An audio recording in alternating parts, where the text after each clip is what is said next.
Secular पार्टियों के मुस्लिम लीडरान बलियाबी के खिलाफ तलवार लेके घूमते हैं और हमारा मौलवी हमको इस्लाम से खारिज करने के लिए फतवा लेके घूमता है।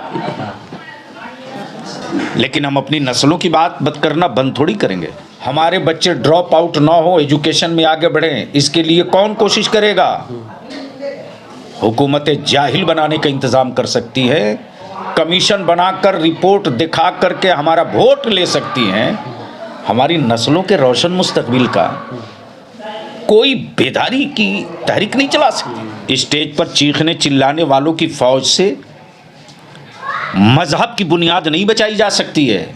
आप बरामपुरी टोपी पहने, चेहरे पे दाढ़ी सजाए, जब हम देखते हैं दूर दूर तक इस गेटअप पर कोई भी हमें सियासी नज़र नहीं आते हैं, जिसके चेहरे पे दाढ़ी हो, सर पे टोपी हो, या आम लबो लहजे में कोई मौलाना। आपको कभी इसका एहसास हुआ है कि क्योंकि आप कभी ऐवान में रहते हैं, कभी बड़े बड़े स्टेजों में रहते हैं, हर तरह की दीनी, समाजी, सियासी, तो कभी आपको इस चीज़ का एहसास हुआ है कि मैं जिस तरह इस गेटअप में हूँ, दाढ़ी में, टोपी में हूँ, तो मेरे साथ दस्तों बाजू बनने वाले कुछ और भी होते जो मेरी जगह पर होते या मेरे साथ होते? मैं एहसास ही नहीं करता हूँ, मैं उस वक्त अपने आप को तन्हा महसूस करता हूँ। अस्सलाम वालेकुम नाजरीन, मैं आप सभी का न्यूज़ स्टूडियो उर्दू में खैर मकदम करता हूँ। आज फिर न्यूज़ स्टूडियो उर्दू पर आप न्यूज़ स्टूडियो उर्दू के पर्दे पर उस शख्सियत को देख रहे हैं जो मुख्तलिफुल जिहाद शख्सियत के मालिक हैं, क्योंकि बिहार के साबिक MLC और मरकज़ी इदारे शरिया के सदर मौलाना गुलाम रसूल बलियावी साहब एक ऐसी शोहरत याफ्ता मुल्की व गैर मुल्की शोहरत याफ्ता शख्सियत है कि हर सतह पर इनकी तकरीरें स्टेजों पर होती है। और दूसरी अहम बात यह है, मुख्तलिफुल जिहाद इसलिए है कि एक तरफ जहाँ इनकी खिदमात दीन के तई हैं, दूसरी तरफ सियासत के तई भी इनकी खिदमात नुमाया है। मुल्क के मुसलमानों की एक तरह से वो इदारा शरिया पटना के ज़रिए मुल्क के मुसलमानों की मिली और दीनी रहबरी की कोशिश करते हैं और कामयाब कोशिश फरमा रहे हैं। दूसरी तरफ सियासत के ज़रिए मुसलमानों के जो मिली मसाइल है, कौमी मसाइल हैं, उन मसाइल को हल करने की कोशिश कर रहे हैं। हज़रत आपका न्यूज़ स्टूडियो उर्दू में बहुत बहुत खैर मकदम है। बहुत शुक्रिया। आप एक मुल्की सतह पर एक मुहिम छेड़े हुए हैं, मुशावरती इजलास, जिसमें जहाँ तक हमें मालूम है कि आप मुल्क के उलमाए किराम को और हर तबके के सियासी, समाजी, अदबी, मुआशरी, तजारती हर तबके के जो बाअसर शख्सियात हैं, सबको लेकर के आप मुशावरती इजलास का इनेकाद करते हैं। इस मुशावरती इजलास के इनेकाद का मकसद क्या है? 14 सितंबर 2022 को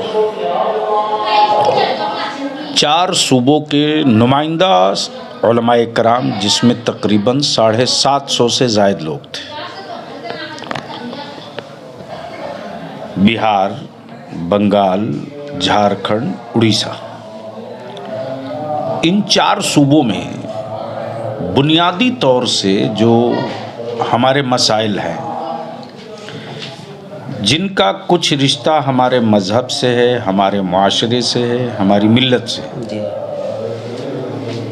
और कुछ हिस्सा अरबाब हुकूमत से है और उन हुक्मरानों से है जिन हुक्मरानों के इक़्तिदार की कुर्सियां सिर्फ और सिर्फ मुस्लिम वोट के बल पे खड़ी है, टिकी है और चमक रही है। अब इसका एहतसाब कैसे हो, कौन करेगा? तालीमी एतबार से हमारे बच्चे पिछड़ रहे हैं। क्यों पिछड़ रहे हैं? माली परेशानी तो नहीं है। माली परेशानी अगर है तो क्या कहीं कोई समाजी दिक्कत तो नहीं है? समाजी सहूलत होने के बावजूद भी क्या कहीं कोई आवारगी का गंदा पानी तो हमारे मुआशरे में नहीं आया है? जबकि सच ये है कि कल वाली गरीबी आज हमारे लोगों के पास नहीं है। कल की गरीबी हमने देखा है, कल की सड़कें भी हमने देखा है, चाहे किशनगंज हो, कटिहार हो, पूर्णिया हो, उत्तर दिनाजपुर हो या मालदा हो या मुर्शिदाबाद हो, सब हमने देखा है ना। बैलगाड़ी से मैंने सफ़र किया है ना। अब हर सहूलत के बावजूद भी हमारे बच्चे 8वीं क्लास के बाद ड्रॉप हो जा रहे हैं, मैट्रिक के बाद ड्रॉप आउट हो जा रहे हैं। इसकी क्या वजह है? इसका कौन एहतसाब करेगा? इस पर कौन गौर फिक्र करेगा? हमारे बच्चे ड्रॉप आउट ना हो, एजुकेशन में आगे बढ़ें, इसके लिए कौन कोशिश करेगा? हुकूमतें जाहिल बनाने का इंतज़ाम कर सकती है, कमीशन बनाकर रिपोर्ट दिखा करके हमारा वोट ले सकती हैं, हमारी नस्लों के रोशन मुस्तकबिल का कोई बेदारी की तहरीक नहीं चला सकती। आज जिस तेजी के साथ निकाह महंगा हुआ है और निकाह महंगा होने की वजह से आज जिस तेजी के साथ गरीबों ने अपनी जमीन बेचा है, बिहार, बंगाल, झारखंड, 3 सूबों में तकरीबन 700 करोड़ की जमीन बिकी है। ये मुसलमानों की जमीन बिकी है। बिरयानी और दावत और नकदी और मोटरसाइकिल देने के चक्कर में बिकी है। आखिर इस महंगे निकाह को नहीं रोका जाएगा तो बेटियां बोझ नहीं बनेगी तो क्या बनेगी? कल हमारे उन बच्चों का क्या मुस्तकबिल होगा? वोट हमने बोरे में उलट उलट कर दे दिया। अब मैं तो पूरे दावे के साथ कहता हूं, फिरका परस्ती के खिलाफ सिवाय मुसलमानों के किसी एक बिरादरी और जात और धर्म के लोगों का इतना क्लियर वोट कहीं हो तो कोई हमको बतावे। जिस गोलबंदी और जिस इत्तेहाद के साथ फिरका परस्ती के खिलाफ मुसलमान वोट करता है, सेकुलरिज्म के लिए, संविधान के लिए, अमन भाईचारे के लिए, बंगाल हो, बिहार हो, उड़ीसा हो, आसाम हो, यूपी हो, देश का कोई हिस्सा, कोई एक कम्युनिटी बता दे तो मुसलमानों के वोट के बल पर सेकुलर कहलाने वालों की सत्ता की हवेलियों का रंग रोगन भी हो गया। अब मुसलमान उसी चौराहे पर आज भी मुर्गी बेच रहा है, तो ये ठेका लेकर कब तक घूमोगे? जिसको देखिए वो मेरे ही बच्चों को डराता है। आलिम भी हमारे बच्चों को डराता है। सेकुलर पार्टियों के लीडरान भी हमारे ही बच्चों को डराते हैं। और किसी भी पॉलिटिकल पार्टी के लीडर की हिम्मत नहीं है जो अपनी पार्टी के लीडर से ये कह सके कि साहब आपकी बिरादरी का वोट वहां ट्रांसफर नहीं हो सका जहां आपकी पार्टी से मुसलमान लड़ रहा था। अब वो एक ही सीट पर था, एक जिला में, और हमारी बिरादरी का पूरा वोट ट्रांसफर हो गया आपके 5 उम्मीदवारों पर। तो पहले जिनको अपने बिरादरी और अपने लोगों को सेकुलर तो बना ले लो, लेकिन प्रवचन देते हैं मुसलमानों के मोहल्ले में। पॉलिटिकल पार्टियों के लीडरान डराते हैं हमारे बच्चों को। सांप्रदायिकता और फिरका परस्ती की राग हमारे मोहल्ले में आलापी जाती है, जबकि मुल्क में सबसे अच्छा, सबसे बेहतर सेकुलर अगर कोई कम्युनिटी और कौम है तो मुसलमान है। बंगाल में आज जो बंगाल की गवर्नमेंट है, और मैं ये कह रहा हूं कि इस पर लोग एहतसाब करें, सर जोड़ करके इस पर गौर करें। 33% आबादी है। बता दे कितना मेडिकल कॉलेज है माइनॉरिटीज का, कितने विभागों में मुसलमानों के बच्चों को नौकरी मिली है 10 सालों में, कोई बतावे हमको।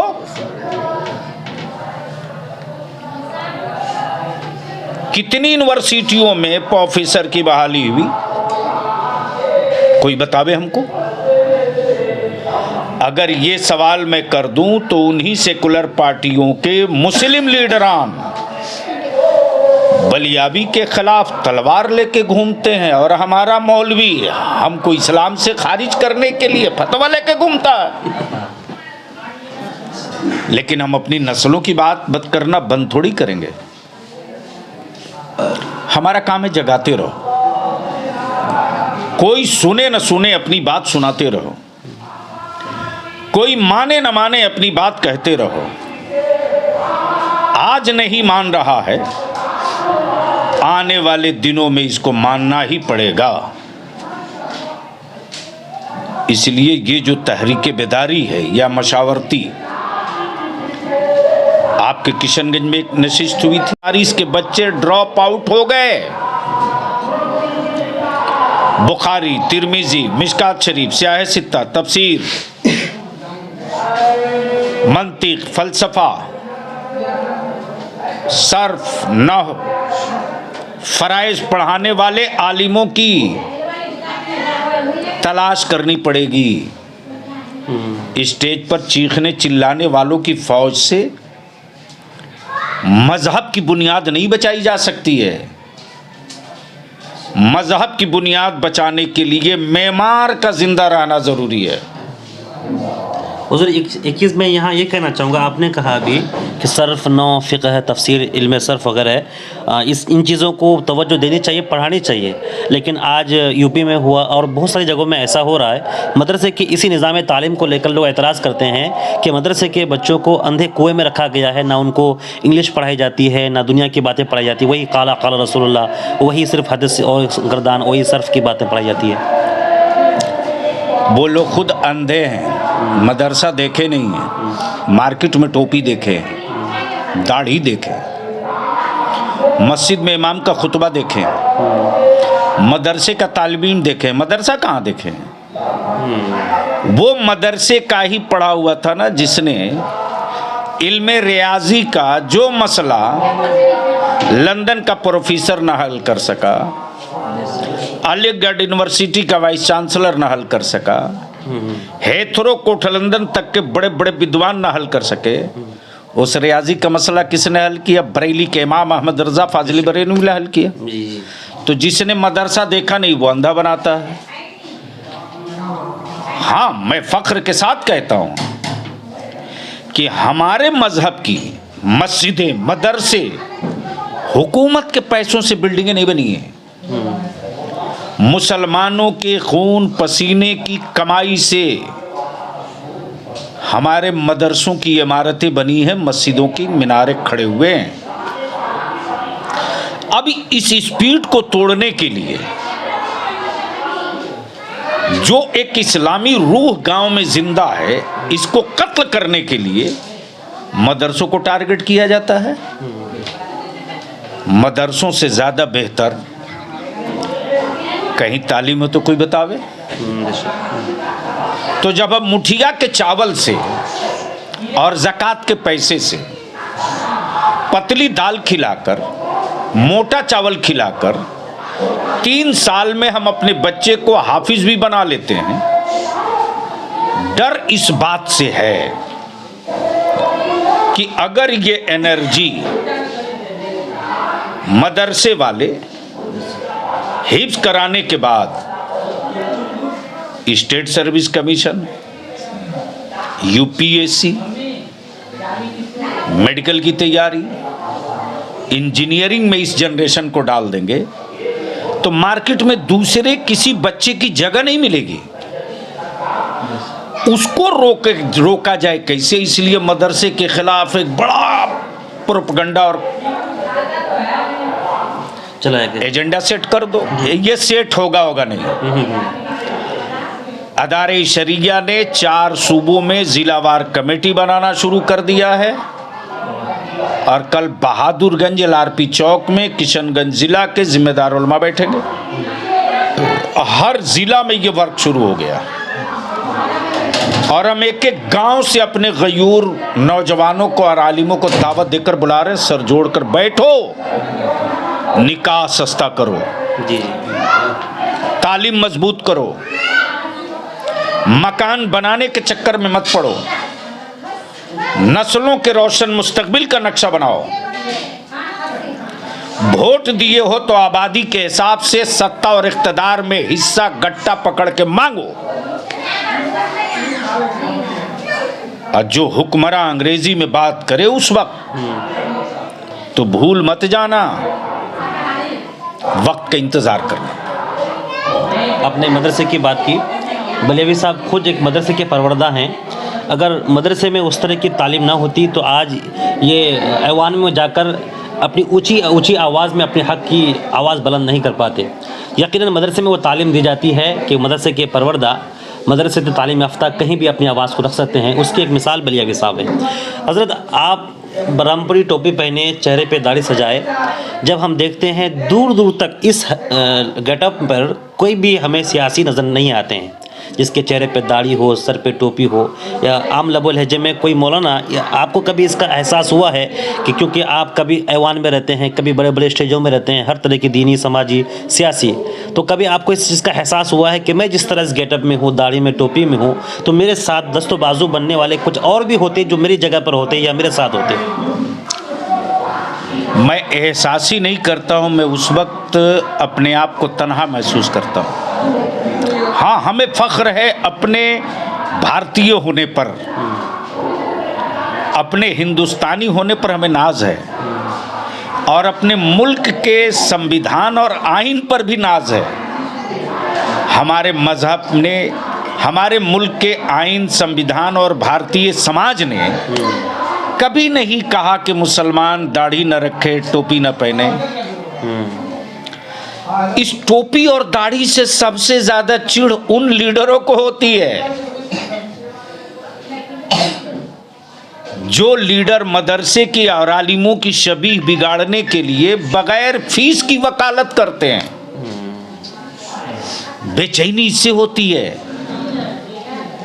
कि ये नमाज पढ़ने वाला सियासत में आएगा तो मैं क्या करूंगा, ये कुरान पढ़ने वाला सियासत में आ जाएगा तो मैं कहां जाऊंगा, ये ईमानदारी से सड़क, पुल, पुलिया, बिजली, एजुकेशन ठीक करने वाला आ जाएगा तो मेरी औलादों की हवेली कैसे बनेगी। तो बलियावी तो सीना तान के कहता है, राज्यसभा भी रहा, MLC भी रहा, हिम्मत है तो जरा सा खोजो। कोठरी में रह कर काजल के अब बेदाग निकल कर आलिम ही निकल सकता है, इसलिए लोगों को घबराहट है। हाँ, ये सही है कि हमारे मुल्क के अक्सरियती तबका का अक्सरियती हिस्सा